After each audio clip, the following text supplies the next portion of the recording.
Lord Jesus Christ says you have to be cautious, you have to be prudent.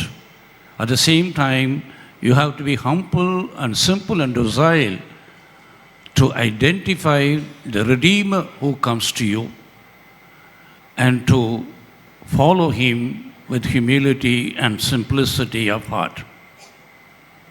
All through the history of salvation, we find there were so many moments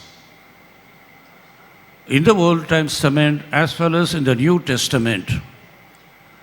Though the presence of God manifested in various ways, through the kings, through the prophets, through the judges, and above all the New Testament through the Son of God, the humanity is not able to grasp or even to able to grasp, is not able to live up to the expectation for which the Lord has come into the world.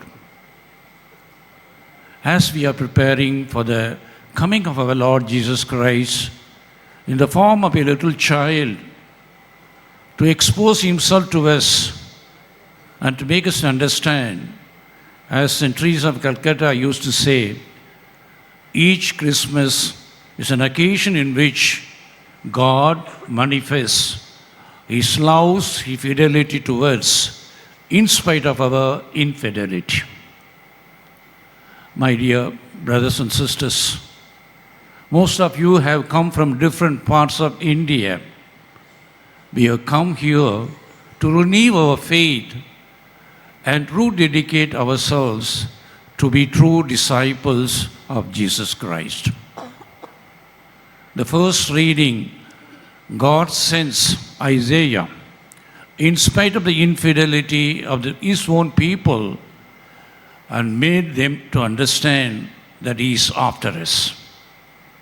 I could say even your presence here is the will of God, is the will of the Holy Spirit, that you took initiative, facing so many challenges and problems, hurdles on the way to come to Goa, to meet the exposed body of the Saint Francis Xavier and to renew our faith.